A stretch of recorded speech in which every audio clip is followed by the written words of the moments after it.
Derek here from Quiet Nature again. Just stopping by a job we did last year, a natural clay pond that was in need of a bit of an overhaul just to help improve its aesthetics and give a bit more higher water quality, a little more functionality. So do a little walkthrough of what we've done and the type of thing that can be incorporated into a large earth pond.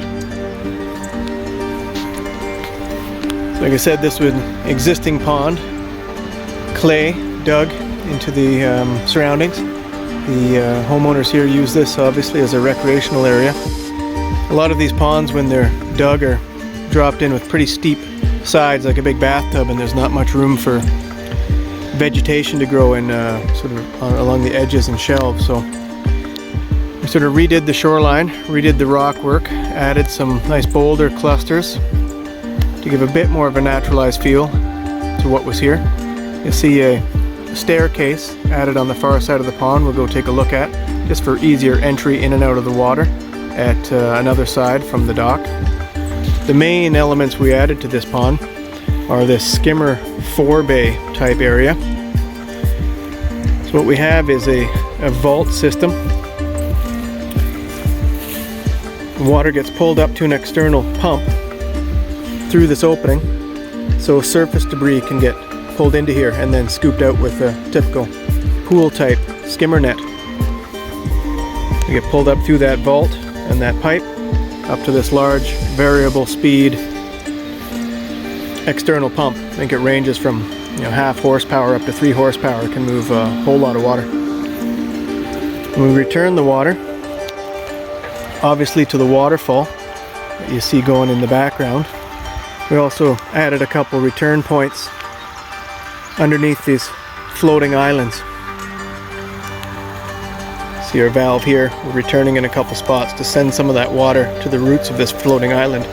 There's a Phytolinks system by Terrapin Water based in Owen Sound, Ontario. And it's a great solution for these type of ponds where you don't have a lot of low shelf area, and really you want the plants to be pulling nutrients straight from the water rather than from the soil, and help to lower our nutrient load in the pond to help keep it cleaner, less algae and everything.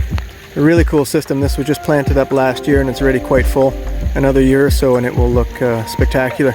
You can see the wildflowers already starting to open up and bloom, and just walking around I see the frogs seem to love it. Climb up on top and hide underneath in the roots, and if you want to start a little fishery in your pond, it's a great nursery bed for minnows as well. You take a look at the roots underneath here that just dangle down into the water.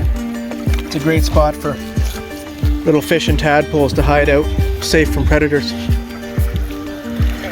So then we return. The pipe continues past, and this needs to fill in a little bit more, but just a small little gravel bed filter up top. Water percolates up through about 2 feet of river rock and pea stone to start off this waterfall, which sort of creates the feature and the aesthetic piece. Some nice big boulders here, and the stairs to climb out to the cabana on a sunny day, unlike today. Creates a really cool spot. So some neat little features to add on to help improve the water quality of your natural pond.